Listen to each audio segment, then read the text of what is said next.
They abandoned 8,000 infants to humiliate humanity.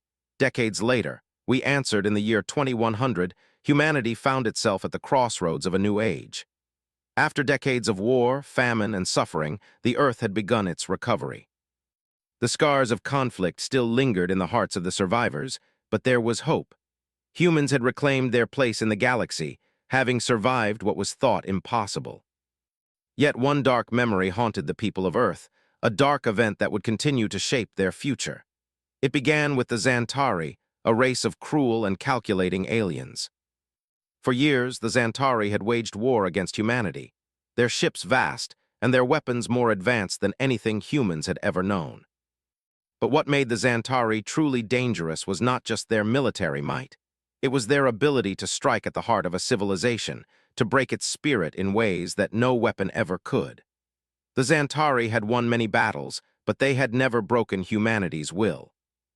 In their arrogance, they devised a plan that they believed would be the ultimate humiliation. They would abandon 8,000 human infants on a barren, inhospitable world, a place so hostile no human could survive. Their hope was simple. If humanity could not even protect its own children, it would be a humiliation that no recovery could overcome. The infants were taken from their homes, each one an innocent soul without the ability to understand the weight of what had been done to them. They were placed in stasis pods, and a fleet of Xantari ships made the long journey to a remote planet known only as Zorath 5. The planet was a desolate wasteland, a place where nothing could grow, where the skies were poisoned, and the very ground seemed to reject life. The Xantari had left nothing to chance. They had ensured that no human ship could reach the planet, knowing that the children would have no chance of survival. They would die, alone and forgotten, and humanity would be forced to live with the shame of their failure. As the Xantari fleet left the planet, they watched from a distance as the pods containing the infants were scattered across the surface of Zorath 5. They expected a quick and easy victory, certain that the human race would falter in the face of such a loss. It was a cold, calculated move, a strike designed to break the spirit of humanity. On Earth, the news of the baby's abandonment spread like wildfire. At first, many refused to believe it. The idea that the Xantari could be so cruel seemed impossible. The thought that the infants would not be rescued, that they would be left to die, was too much for many to bear. The government issued statements, trying to comfort the public, but it was clear that something had gone terribly wrong. Humanity had suffered many losses in the war, but nothing had prepared them for this. The images of the babies, abandoned and alone on a dying world, were seared into the minds of every human who saw them. The media played the footage on repeat, showing the faces of the infants, some still too young to speak, some barely able to walk, all left to fend for themselves on a planet that could offer them nothing but death. The world was in shock.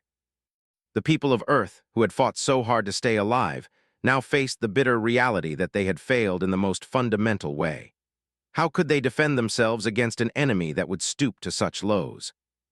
How could they call themselves a united species when they had allowed such a tragedy to unfold? In the years that followed, the Xantari's plan seemed to succeed. The galaxy watched, and many in the Galactic Council mocked humanity's failure. To the Xantari, it was a triumph, a demonstration of their superiority, their unyielding control over the fate of lesser species. Earth's loss was their gain, and they reveled in it. But amidst the mocking and the ridicule, something strange happened. Humanity did not break. The pain of the loss was deep, yes. It was a wound that would never fully heal. But Earth's people, for all their flaws and shortcomings, were not easily defeated. They had lost before, and they had always come back. This time would be no different. A small group of survivors, some of whom had lost family members to the Xantari's cruelty, began to take action. They were not soldiers or diplomats. They were ordinary people, a collection of scientists, engineers, and former military personnel who had refused to accept that the story of the infants had ended in such a tragic way. They were determined to find a way to bring them home, even if no one believed it was possible. At first, their efforts were met with little more than derision. The Galactic Council, which had long been indifferent to Earth's plight, dismissed them as fools. After all, what could they possibly do against a force as powerful as the Xantari? The idea of rescuing the infants seemed like a fantasy, a story told to comfort the brokenhearted. But to these few, the question was not whether they could save the infants. It was whether they could live with themselves if they didn't try. Captain Elias Rook, a retired military officer who had seen the worst of what the Xantari were capable of, was one of the driving forces behind the mission. Rook had lost his own son during the war, and the memory of those innocent faces, abandoned by the enemy, haunted him every day. He couldn't accept the thought that humanity had been too weak to protect them, that the Xantari had won not just a battle, but the very soul of humanity. The group's first steps were small, practical ones. They gathered data, analyzing the transmissions sent out by the Xantari during their initial assault. They learned that the planet Zorath 5 was not just a desolate wasteland, it had something more to it. There was evidence of life, of a mysterious force that had kept the planet from becoming entirely uninhabitable. It was not enough to go on, but it was a lead. Days turned into weeks and weeks into months. Rook and his team worked tirelessly, seeking any shred of evidence that would allow them to plan a rescue. They gathered information about the Xantari's fleet, about their technology, and about the children themselves. They studied the planet, working out the logistics of a mission that seemed impossible. As they did, something unexpected happened. The first reports came in, and they were not what anyone had expected. It seemed that, against all odds, some of the infants had survived. At first, the news was met with disbelief. Surely there had been a mistake. The Xantari had abandoned them to die. How could they have survived? But as more information came in, it became clear. The children had not only survived, they had thrived. Somehow, despite the harsh conditions of Zorath 5, the infants had managed to stay alive. No one knew how, and no one could explain it, but the evidence was undeniable. The babies, who had once been the symbol of humanity's greatest failure, were now the living proof that humanity had a resilience beyond anything the galaxy had ever seen. In the quiet corners of the galaxy, where Earth's resilience was often dismissed as a mere fluke, the story began to spread. Whispers grew into conversations, and soon many began to wonder. If humanity could survive such a loss, if they could come back from something so horrific, what else could they accomplish? And so, a spark of hope was lit in the hearts of those who still believed in humanity. They knew that the Xantari's cruelty had been meant to break them, but in the end, it had only made them stronger. The story of the 8,000 infants abandoned on Zorath 5 was one that the universe would not easily forget. Despite the crushing weight of their loss, humanity did not fall into despair. Instead, they clung to one stubborn truth, their survival. The Xantari believed that humanity's strength lay in its machines, its weapons, and its technology. They were wrong. Humanity's strength was its ability to endure, to rise from its failures, and to never give up on its future. As the years passed, Earth began to heal from the wounds inflicted by the Xantari's aggression. The planet, once torn apart by war, now thrived under a renewed spirit. New cities were built, new governments formed, and the people of Earth rallied behind the idea that they could rebuild what had been destroyed. But in the shadows, the memory of those 8,000 children lingered. The image of their tiny faces, abandoned on a forgotten world, continued to haunt humanity's collective conscience. The government tried to move on to focus on the future, but there were those who refused to let go of the past. Captain Elias Rook, a man who had once led humanity's military forces in their war against the Xantari, was one of them. He had seen the horrors of war up close, but nothing had affected him more than the abandonment of the infants. He could still hear the cries of the children, echoing in his mind long after the battlefields had gone silent, and it was this memory that drove him forward. Rook had always been a man of action, but after the war, he found himself adrift. His once promising military career had ended, and he struggled to find purpose in a world that seemed to be forgetting the lessons of the past.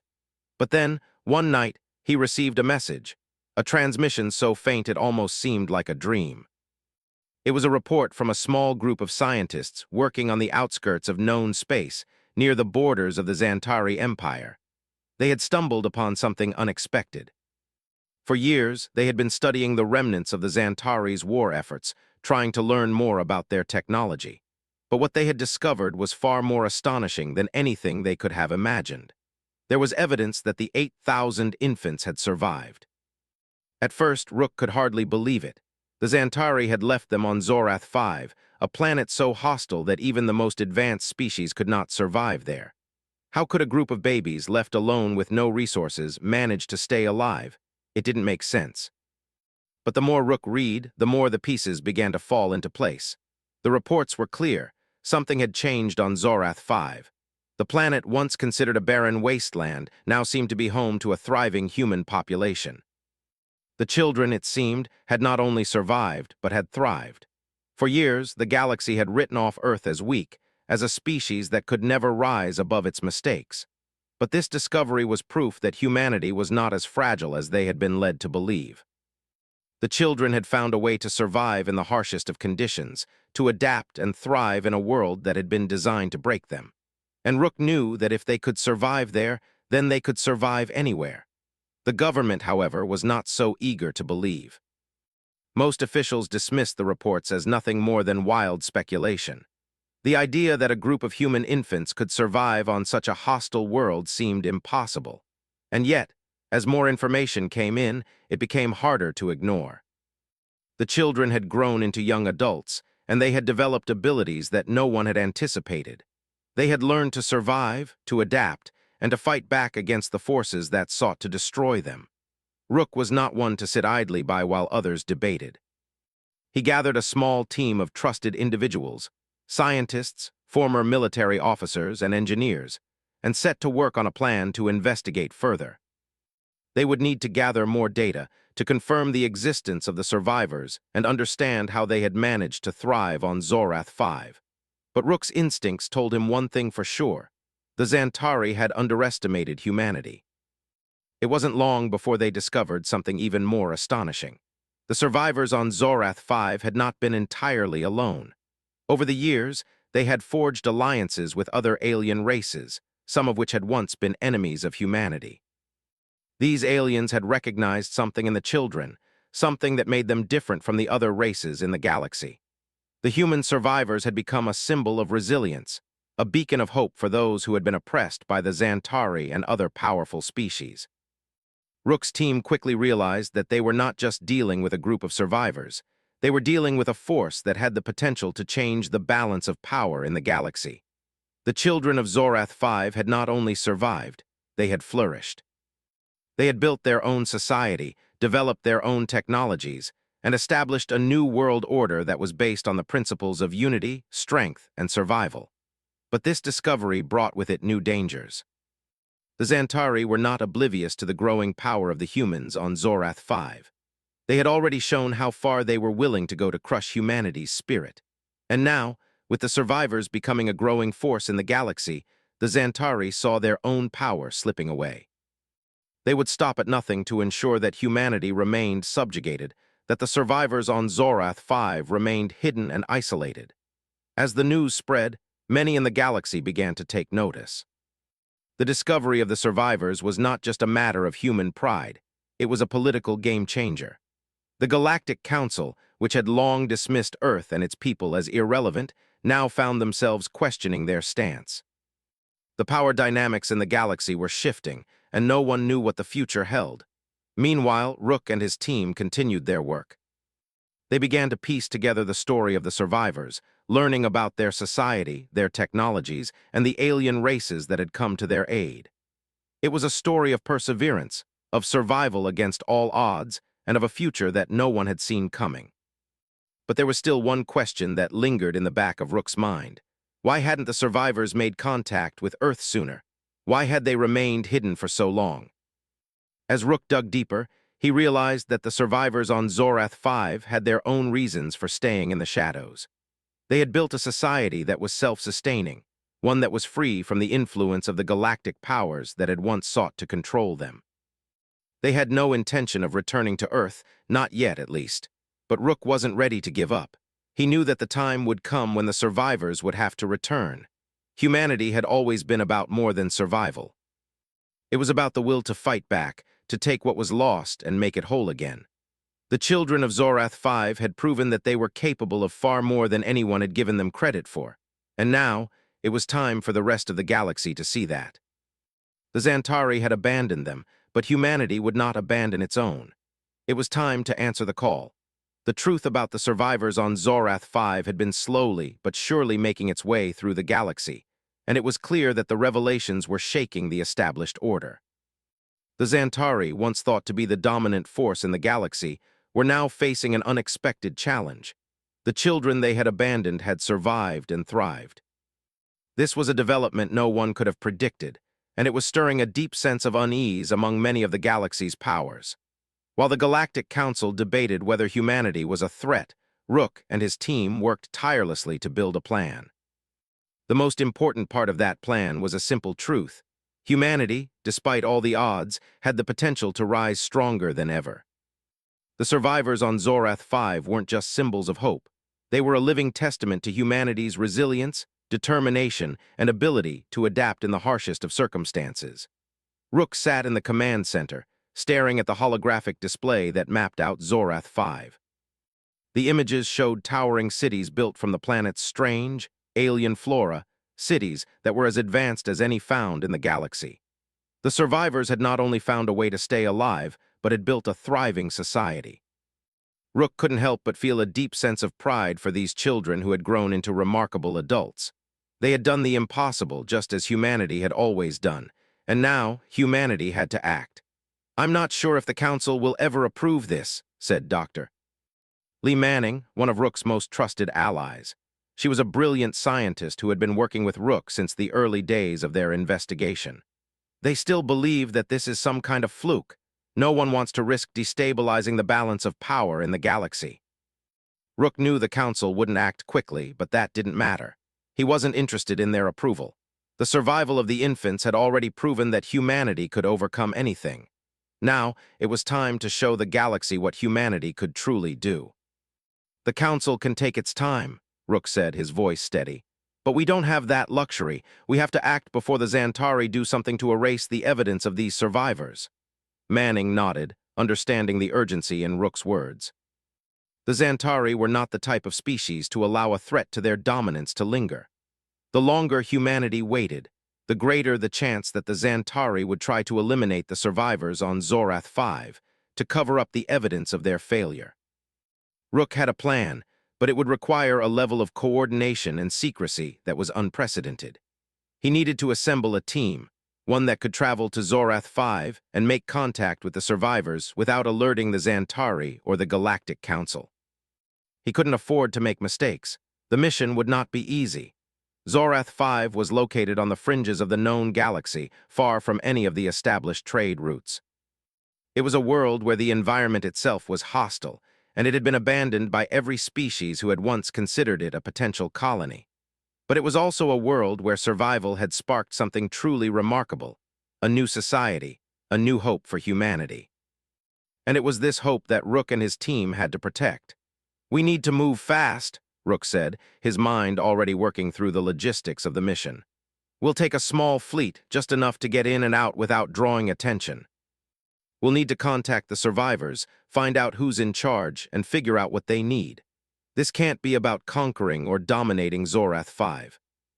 This is about giving them the choice, bringing them back to Earth if they want, or letting them continue their lives as they see fit." Rook paused, his eyes scanning the map of Zorath 5, considering the weight of his words. Humanity had been through so much already, and now they had a chance to make things right. But there was more at stake than just saving a group of people. This was humanity's chance to prove to the galaxy that they were not just survivors. They were a force to be reckoned with.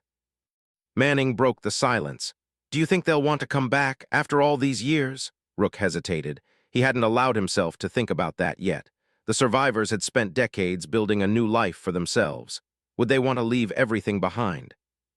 It wasn't just their homes and their families. They had developed something more, something beyond what Earth could offer. The new generation had forged their own identity, one shaped by the hardships they had faced on Zorath 5. But despite the uncertainty, Rook knew that the choice had to be theirs. "We won't make that decision for them," Rook replied, his voice firm. "They've earned the right to choose, but we'll make sure they know that Earth is a place for them if they want it. We owe them that much." Days later, Rook and his team were ready to depart. They had assembled a fleet of stealth ships designed for quick entry and exit, minimizing the chances of being detected by the Xantari. The journey to Zorath 5 would take several weeks, but Rook wasn't concerned. He knew that the survivors had already faced far worse challenges. They would be prepared for whatever lay ahead. As the fleet left Earth's orbit and entered the unknown reaches of space, Rook couldn't help but feel a sense of anticipation building inside him. This was it, the moment he had been working toward for years. He had never believed that humanity would simply fade into the background of galactic history. They had always been more than that, and now it was time for the galaxy to see it. The journey to Zorath 5 was long, but as the fleet entered the planet's orbit, Rook was struck by the sight before him. The planet was barren in appearance, its surface cracked and desolate. But there was something else, a strange, almost unexplainable energy that seemed to radiate from the planet's core. It was a sign of life, of survival. Rook felt a sense of awe and determination swell within him. The Xantari had underestimated humanity before, but now they would have to face the consequences. The team descended to the planet's surface, landing in a remote part of the world where the survivors had built their first settlements. They didn't know what to expect. After all, the survivors had been cut off from the rest of the galaxy for so long. Would they welcome them with open arms, or would they view the humans as just another threat to their independence? As they stepped out of their ships, Rook's heart pounded in his chest. He had spent years wondering what had happened to the infants left behind on Zorath 5. Now he was about to find out. The first figure he saw was a tall, imposing woman with dark eyes and long, wild hair. She stood with an air of authority, but there was something undeniably human in her expression. She was the leader, Rook realized, the one who had guided the others through the years of struggle and survival. Her gaze locked with his, and for a moment neither spoke. "I am Myra," she said, her voice calm but strong. "I've been waiting for you." Rook took a deep breath. This was it, the answer to the question that had haunted him for so long. The story of the 8,000 infants had come full circle, and now he was standing before the people who had defied the odds and proven that humanity could endure anything. "We're here to help," Rook said, his voice steady. "We're here to offer you a choice. Earth is waiting for you if you want to come home." Myra's expression softened, but there was something unreadable in her eyes. She had lived through so much, fought so hard to survive. What would she say? What would she choose? "We'll talk," she said simply, turning and leading Rook and his team deeper into the thriving city that the survivors had built. Rook walked deeper into the heart of the settlement, his mind racing. He had prepared for this moment for years, but now that it had arrived, he found himself unsure of what to expect. The city before him, built by the survivors of Zorath 5, was unlike anything he had seen on Earth. The buildings were crafted from materials that seemed to pulse with energy, as if the very land had infused them with life. The streets were lined with plants that resembled nothing Earth had ever produced, giant, bioluminescent vines that seemed to grow and shift as though they were alive. The air smelled different too, tinged with a strange metallic scent, a reminder that this world was not Earth. And yet, for all its otherworldliness, Rook felt something undeniably human about it all. Myra led Rook and his team through the city, her posture commanding but not unkind. The survivors, both human and alien, seemed to know who Rook was as soon as they laid eyes on him. There was a quiet respect in their gazes, but also an undeniable wariness. These people had built something strong, something they had fought for. Would they be willing to leave it behind? As they walked, Rook noticed the differences in the people who populated the city. While the survivors had all been infants when they first arrived on Zorath 5, they had long since grown into young adults, each with their own unique appearance. Some had human features, but others had been altered by the environment. There were individuals with sharp, glowing eyes, others with skin that shimmered in the dim light, and a few whose limbs appeared elongated, giving them a strange, almost alien quality. Yet, despite their differences, they shared a common bond: survival. After what seemed like an eternity of walking, Myra finally stopped in front of a large structure that appeared to be the heart of the settlement.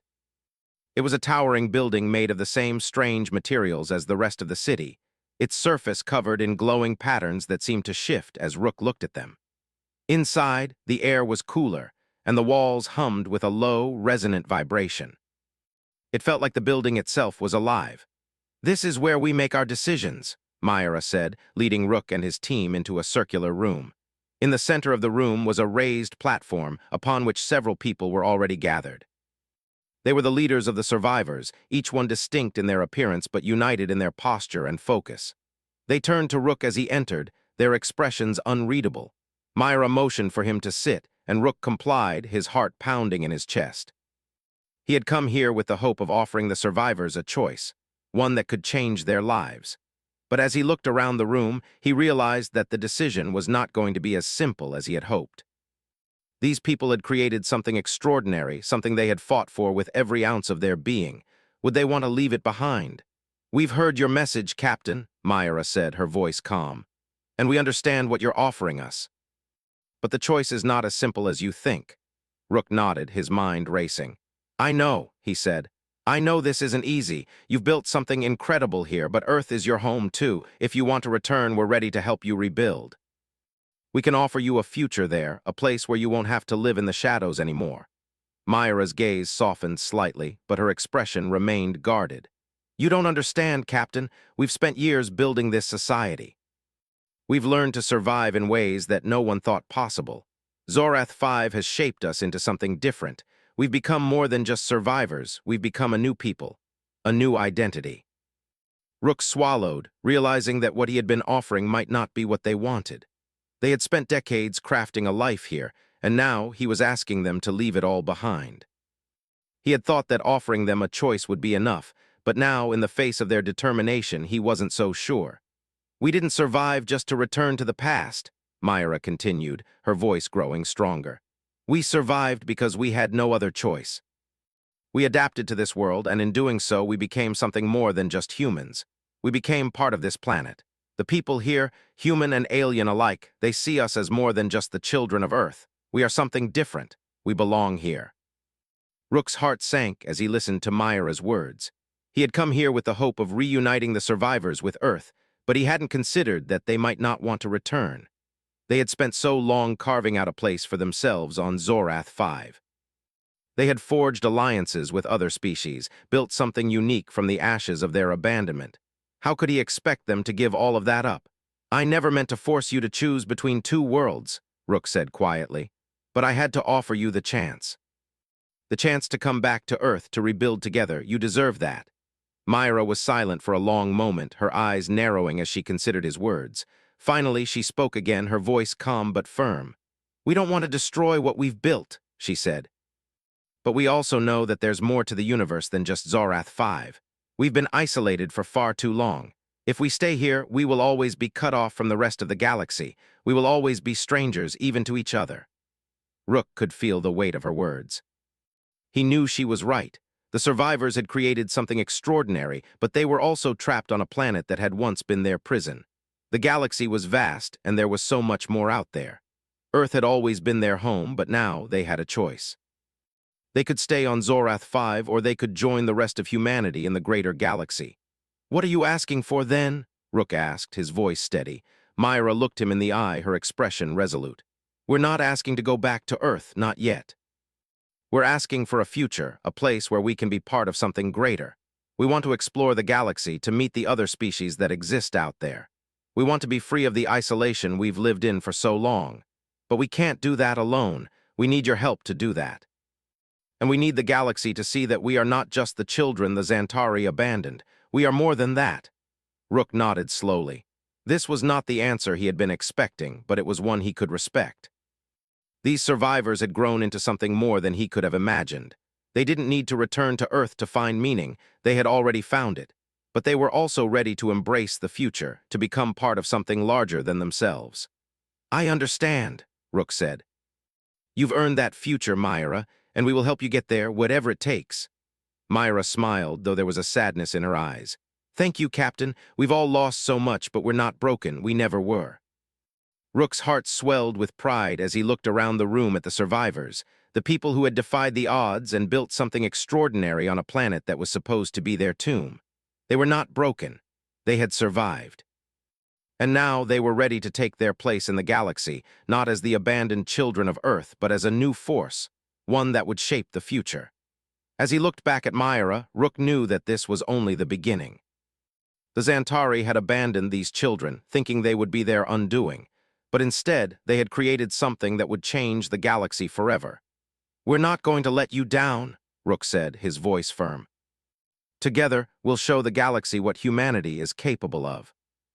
Myra's smile grew wider, and for the first time, Rook saw something that had been missing for so long: the hope of a new beginning.